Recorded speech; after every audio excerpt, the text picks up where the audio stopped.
Hello and welcome to the Goalink Show. My name is Ben Harris, founder of Goalink, a goal-setting community sharing weekly challenges. These challenges are inspired by brands to bring you new ways to develop and improve yourself. You can kick back and watch me take on these exciting and uncomfortable challenges, or you can join me. I challenge every listener to complete these weekly goals. Catch the content on Instagram or Facebook at Goalink Group. The Goalink Show, this podcast, recounts experiences from the achievers of the world, but not just the success. We delve into the challenges, the struggle, and the adversity we all face. How do we find the will to push through? What role do motivation, discipline, and failure play in our lives? We discuss this and much more in the show. Thanks for tuning in. This week, my friend Olivia, aka Liv, is on the show, and I'm happy she came on because it's kind of been a sausage fest up until this point, so I really value her mindset in general, and she's a go-getter. She's always looking to learn and grow, a young marketing manager. She excels at networking and has achieved success at a young age. We talk about how her parents in non-denominational church inspired her values, how she sets small goals and achieves wins every week, the story of how she fell in love with marketing and advertising. She gives practical tip of how to reduce moments of feeling anxious, and my favorite, how men can ally with women in the workplace. So without further ado, let's jump into the interview with Liv.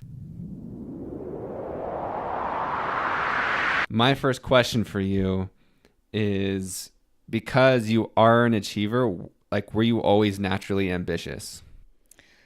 I feel like I've always had this drive that my parents kind of always told us from a super young age that I was going to graduate high school and go to school and kind of move on to do whatever I really put my mind to. So I feel like they, from a super young age, always kind of put that into our minds. I remember when I was a super little kid, I would get upset if I didn't get all A's on spelling tests and super stupid stuff like that. I guess that's not stupid, but as a little kid, now watching, There's bigger things. Whatever. Yeah. But it matters to you when you're that small. I guess so. Yeah, It mattered to me. Okay, that's cool. So did your parents raise you any certain way, or do you feel like it was just you, kind of you've always been like that? I feel like they definitely raised us to know what we want in life. They always raised us very open-minded, whether it be what we wanted to eat for dinner or wear or whatever. We went to a church that taught us that we could be whatever we wanted to be. And I feel like kind of going to that church from basically birth on, I was able to make up my own mind. And I feel like because they allowed us to make our own decisions, it kind of let us find our drive and passions in the way that best suited us. Okay, that's super cool. Do you want to go? I'm curious about the church thing, or should we just move on? I don't care. I love my church. So that's cool. Whatever. So tell me more about it, because I love what you said of it's definitely more open and it's teaching you be what you want to be. So take me what's how long is church? Is it just a Sunday, or is it a weekly thing, or how does it work per session? So it's the Unitarian Church, and it's a non-denominational church.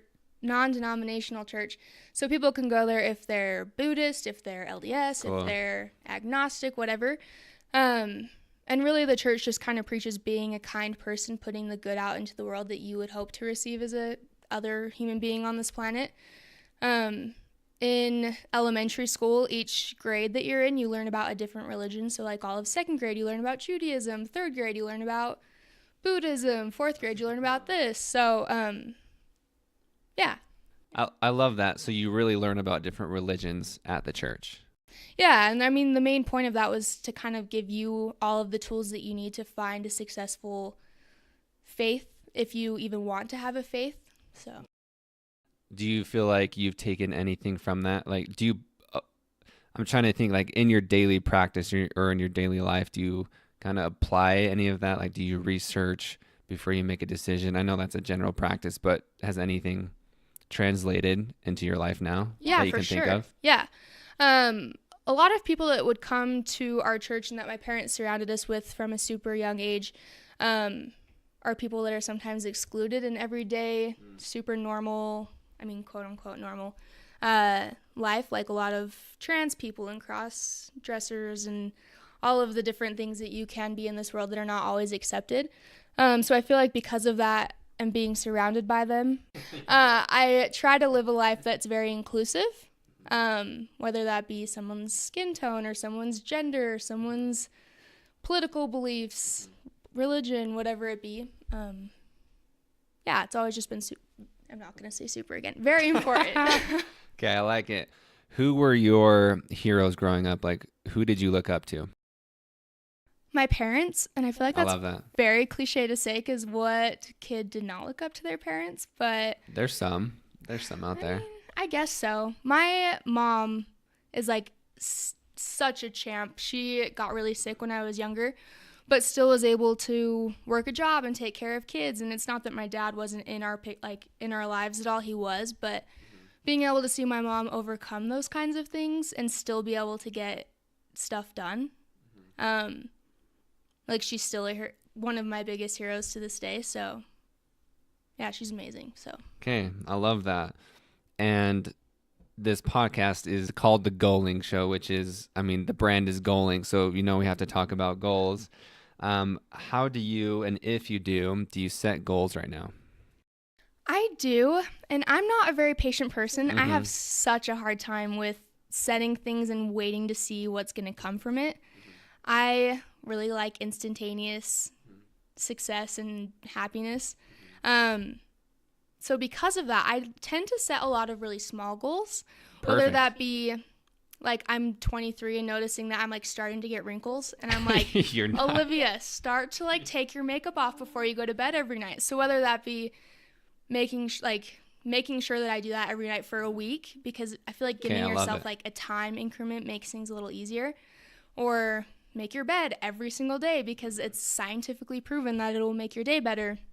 Okay, Stuff perfect. like that. Well, that was a perfect answer, and I promise I didn't lead her into it or give her a tip or anything. So, have you always? I'm trying to did anyone tell you to do that, or you just feel like, hey, I'm just gonna make little accomplishments that I'm gonna finish for a week? I don't think anyone necessarily said do this or do that. I just know that I feel like part of what has led me to be who I am is that my mom was sick as a kid. So I feel like time on earth is short, and I want to be able to be the best me that I can be, and I need to constantly be working on that, whether, again, it's something super small or it's some long-term goal. And then I feel like telling people about it gives me some accountability. So I feel like that does kind of help my goals, but they're not necessarily setting them for me. Does that answer your question? No, that does. So take us back to what was the first job you ever had? Oh, it was the best job. It is the dorkiest thing. I was 16 and I got a job as a bagger at Fresh Market. And it's seriously the dorkiest job ever. I wore the ugliest uniform, khakis and like seafoam green polo. It was terrible. But I worked there for 2 years and made lifelong friends. My best friend in the whole world, she and I were both baggers together. I met an ex-boyfriend doing that. I met lots of really good friends. Cool. It was great. That's awesome. So how did you get into, what did you graduate from school? What was your degree? Strategic communications. Okay, cool. And how did you get into marketing? And we'll talk about what you're currently doing in the marketing world. So all of high school, I always wanted to go to med school. That was my dream. I took all of the right classes, made sure I had all of the extracurriculars. The morning of my college orientation, my friend Sean and I walked into a Starbucks to get coffee. And I walked in, saw their branding and their merchandise display, and was like, shut up. That is what I'm going to do for the rest of my life. And it sounds so okay, you're such a millennial. That's kind of what it, people always are like, really? That's what made you want to go into marketing? No, that's dope. But yeah, that day I signed up for classes, and ever since then I get butterflies when I do whatever I that's awesome in my field. So and that's fortunate, right? Because not everyone can just have a lightning bolt of inspiration like that. You walk into that's awesome. Yeah. Have you by chance seen Coca-Cola's holiday bottle that turns into a bow?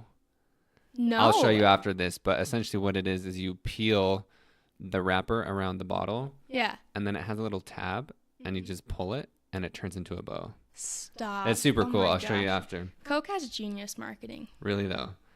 What were some first steps after you graduated school or while you were still in school to get into marketing? I think that from the moment I decided I wanted to be in the world of marketing, I really tried to work my network. Mm-hmm. No matter what kind of degree you have in this world, one of the main things that matters is who you know. So I would ask my friends' parents that I knew were in this field to have like informational interviews or So you would with the parents. So your friends, you say, hey, can I just talk to your parents about whatever they do? well, more like one of my best friends, Chelsea, her father-in-law, works at a big ad agency downtown. Cool. So as soon as I found out, I was so stoked and kind of attacked her and made her like put me in contact so I can go kind of pick his brain, find out what I needed to know. And then from there, during college, I always ran salons, and I kind of just was on my bosses all the time. I was like, let me do social media, let me do this, or like, we should make the gift cards look like this, or the merchandising look like that, or I just figured you have to be able to sell yourselves and stuff to be able to sell the business. I think that's a good lesson for anyone who is in college or they're not even in college, but they're doing something that they don't want to do, but you can still apply your passion or your dream into that. Of right? course, Because yeah. you're working at a salon, you're not working at a marketing agency. No, yeah. What was a step? I assume you used those steps to get your first marketing job, right? Of like, hey, look what I'm doing for X. Like, did you use like, I've done this for a salon, and that's how you got your first marketing job? Yeah, on my resume, I made sure it was very, not that I lied on my resume, but you're supposed to accentuate the different points that are important to the jobs that you're applying for. Right. So, I mean, obviously, I did just work at a salon, but because I wanted to work in the world of advertising and marketing, I'm going to, of course, put the quantifiable data that comes along with running a social media account, you know? So. Okay, that's cool. And you use that experience at a salon for advertising and marketing to land your first marketing job. Yeah. That's cool. I like that. And what are some tips for other people who might feel nervous of like how to reach out or how to network? Because it doesn't come naturally for some people. Like I've really had to work at it. Like, do you have any tips for like young people who are nervous or anything, or anybody? You don't have to be young. I was actually just talking to one of my company's interns about this. And she was really nervous to she's interning currently and wants to hopefully stay on with the company after graduation. And she was asking kind of what my thoughts were on it. And she didn't want to come off too eager. And I was like, no, there is no way you're going to come off too eager. People want to know that you're interested. And especially older people and seasoned professionals want to be able to teach younger people because they're going to be on their way out of the business at some point. They want to make sure that there are people with capable hands, and not necessarily just capable, but excited people that know what's going on. And yeah, I don't think that you can be too excited. I don't know. Okay, so she was asking you for advice and she was a little bit timid. Yes. With you. Not necessarily with me, because I've known her for a while. And we just but with other people. But she didn't want to really necessarily come off too strong to our bosses.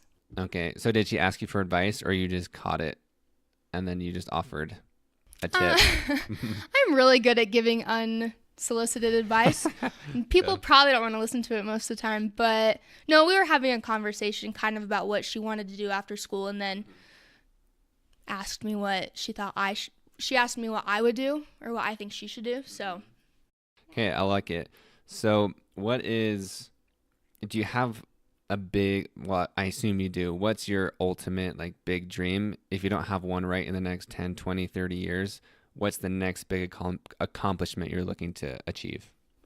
Ooh, I always I always thought that I would end up at an ad agency, and I got hired by an ad agency called Contravent, which honestly was always my dream. As soon as I found out I had a connection to Contravent, freaked out, got a job seriously 2 weeks later. It was amazing, and that was always what I wanted. Turns out that the owners of the ad agency also own a whiskey company, And so I've recently gone full-time at Black Feather Whiskey, but I kind of feel like I got where I wanted to be in just the ad agency world. I always wanted to be agency. So right now I kind of don't know where I want to go because now I'm within a brand. So I don't know if I want to stay. I mean, for a while, I'm obviously going to stay at my job because I love it. But I don't know if I want to go back agency, if I want to stay in brand. I have no idea. Yeah, and do you feel any type of struggle with that? Or are you okay not knowing and just enjoying what you're doing right now? Normally, I am like a total freak and have to know what's going on. I'm kind of, I have like control freak tendencies sometimes. Normally, I would kind of have to know, but my job is so all over the place with what I do. And I'm always so busy that I do a little bit of everything. So I'm kind of okay right now not knowing. And what else would you, during this process or currently, with being a driven / control freak person, what do you struggle with personally? Like, what do you get anxious or self-critical about? How long do we have? What do I get anxious or self-critical about? Yeah, because we all feel certain things. So even for you, you're a young person who's already achieved a lot, graduated into marketing. You're already into an agency. You've already reached what you thought was somewhat of a peak, right? I'm not saying you've peaked. I think you have. I hope not. You have a lot more to go, but you're still figuring out that next step. Yeah. And so even though you've done all of this and achieved all these things, what do you feel that, just that people can relate to that you still struggle with, or what's a challenge you deal with? I feel like because I do have those control freak tendencies, I probably come off like such a weirdo to whoever's listening to this. But my job, we're still in total startup mode. So they told me before they hired me, you're going to have to do a little bit of this, you're going to have to do a little bit of that. My role is my title is technically a marketing manager. But they were like, some nights you're going to be bartending. Some nights you're going to be cleaning out the back room because we had a party and there's too much stuff there. You're going to have to wear a lot of different hats. And I really kind of struggled coming to terms with knowing that I was putting myself in a situation that was going to cause anxiety. And I've had to just learn to kind of go with it and know that it's okay and that I'm trying my best and know that my bosses know I'm trying my best and that they have faith in me. So did you learn any type of tip, or is it just like self-talks every night of like when you're feeling anxious, or what are the practical things that you do to make sure that you're coaching yourself to stay mindful and calm? My mom has always told us if you feel overwhelmed or anxious, do things in increments of 5. So whether it be you have a sink full of dishes and you don't want to do them, just go do 5. You'll realize that it's a lot easier than it actually That's seems. Cool. I like that. I've also learned that if I am feeling kind of anxious, overwhelmed, whatever, you're supposed to kind of acknowledge all of your 5 senses. So if you say, I can hear 5 things. So right now I can hear cars passing on the street. I can hear a TV. I can hear this, or I can see this, see that, see that. It honestly really calms my mind. That's cool. I've never heard that. And right now, you're the market or the area rep for Bumble, correct? Yeah. So how did you get into that? Just got promoted to the market lead in Congrats. Salt Lake City. Thank you. It's very exciting. Last December, I got my tonsils out, and I was at home for 2 weeks, and it sucked so bad. So I was super bored when I wasn't sleeping because I could barely talk or eat or drink or anything. And I think I saw a sponsored ad on Instagram or something that said Bumble's hiring in your area. And I've always really connected with Bumble's mission just because it's all about women empowerment, equality. It's something I've always, my whole life, have really felt aligned with. So I went onto the website and applied, and then 2 weeks later I got a "you've been selected" email. So I love that. And I think that's a really interesting marketing tactic. Do many places do that as far as area reps or market leads? Do a lot of different, I don't know of any. I'm sure there are plenty, different apps or different companies that do that to get the word out. Sponsored ads? Not or sponsored ads, having but having people like you. feet on the ground. Feet on the ground. I feel like it's becoming more and more popular. I think that in the Instagram age, I feel like you go onto most people's bios and it says, I'm like a fitness rep with this company, that's or true. I've got like I a do see discount those. link with this or whatever. I feel like Bumble really just wants to connect with its users and find new users. And who knows the cities better? Some big corporation obviously doesn't know every single city and what works, what doesn't work. So that's where the city rep and market leads came in. Yeah, and I feel like it's different from what I see from like the fitness like partners or whatever.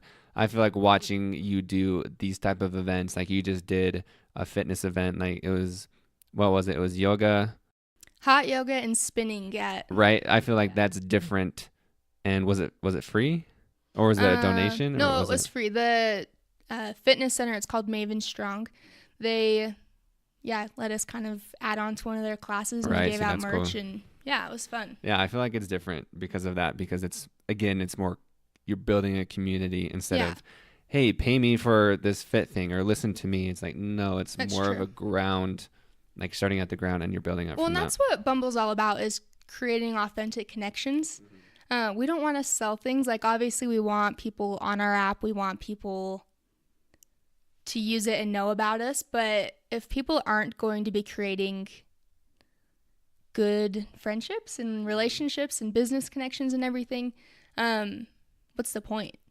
Yeah, and tell me about Bumble BFF and Bumble Biz. I actually went to lunch with someone today. He said that someone he works with, it's a financial advising company, that she actually sets up a lot of appointments to sell people on Bumble Biz. Really? Which is super cool. Yeah. Like to me, I'll be honest, I'm just like, Bumble is dating, right? But through you, I've learned about those different things. Like, so it sounds extremely legitimate, but what's your quick pitch to like why these other two aspects of Bumble are important? Well, Bumble puts women first, and they put the authentic connections first. And yeah, we are a dating app. That's usually the only thing people know about it, like you said. But we realized that, well, I guess we didn't realize because I don't work at like headquarters, but headquarters realized that people want connections more than just a significant other. And they wanted to be able to help the people that already do have significant others. So they realized that women, because it is kind of a women-focused app, also wanted genuine friendships. And it's really weird making friends as an adult. And it's like, I hate saying that because I feel so like maybe it's just me that has a problem making friends as an adult. But I feel like as soon as I graduated college, I had my really good friends, but I was like, I still want to make more friends, but it's like kind of weird. Like, can I walk up to someone and be like, you're so cool, like, can we be friends? And I would do that, and people would be like, I mean, I guess, sure. It's different. I feel like people get more in their habits, and they get more in their routine. They stick with who they know. Yeah.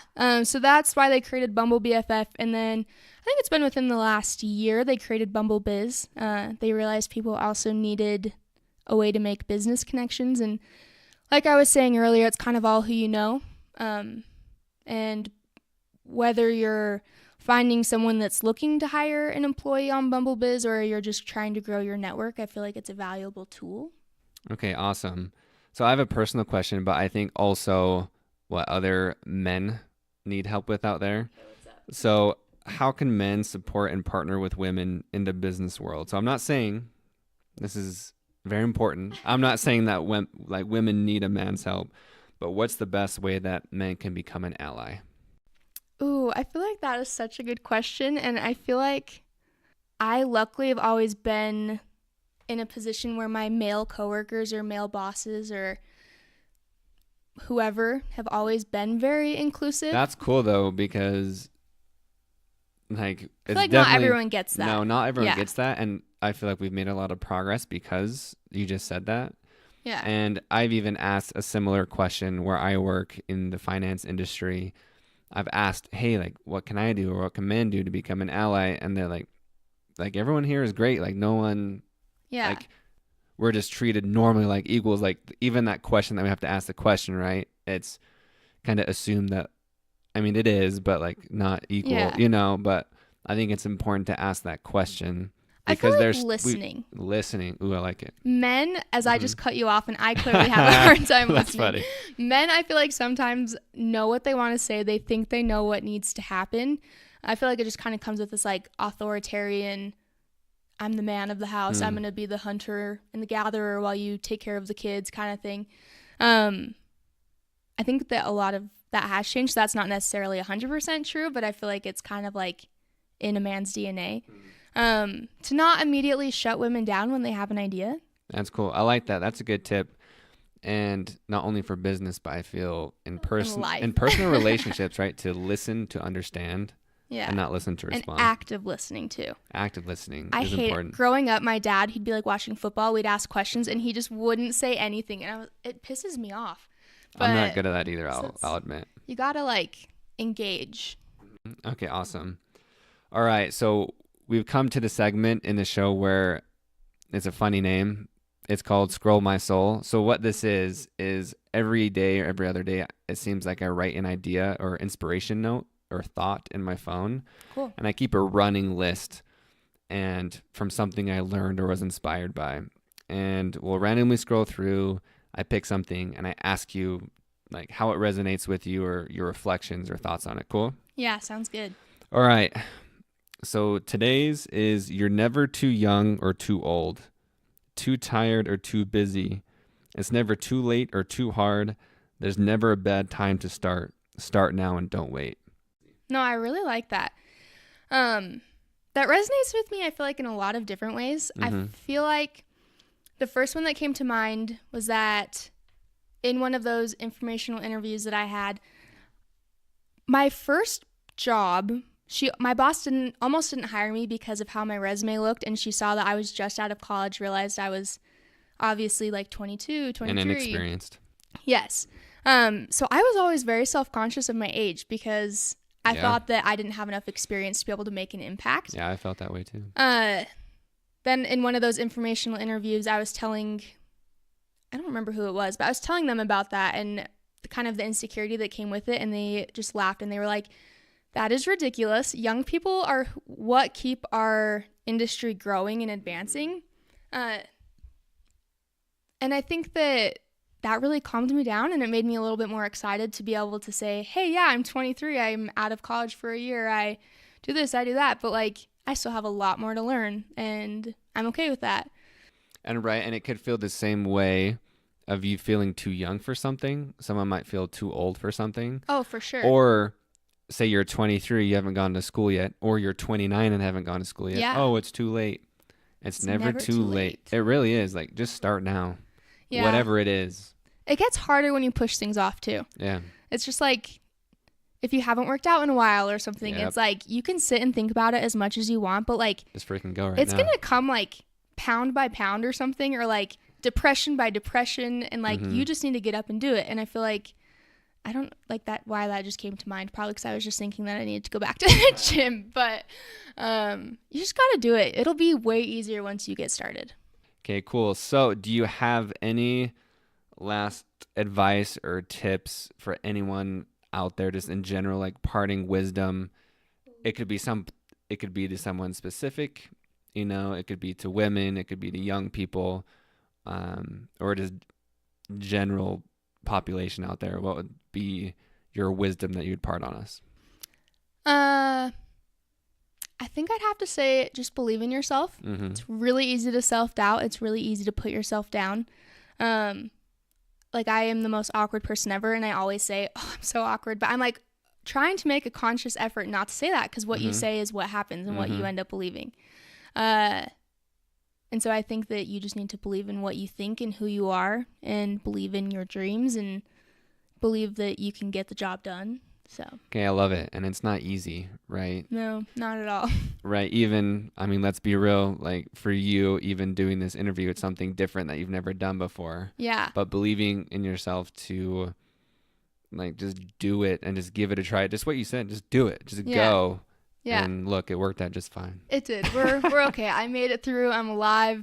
No sweat. We're good. Okay, Liv, thank you so much. Thanks, Ben. You're a rock star. I'm excited to see where you go. And for real, thanks for being on the show. No problem. Thank you. What's up, Goalink community? I hope you enjoyed that interview with Liv just as much as I did. And this week's challenge is inspired by Bumble BFF. We want you to reach out and reconnect and appreciate a friend you haven't spoke with in a long time. Call them up to show your gratitude for your meaningful relationship. And I know Thanksgiving just got over, but these types of long-lasting connections are worthy of your attention year-round. And we would absolutely love to hear about your experience with this week's challenge. So once you call up and reconnect, we'd love to hear about it. And if you wish to share your experience, please call the Goalink Hotline at 385-626-0525 and leave us a message and let us know that we have permission to use it for a future episode. So tell us what happened when you reached out and reconnected with your friend. We would love to hear about it. Again, thank you so much for listening. I hope you've enjoyed this episode. My name is Ben. This has been The Goalink Show.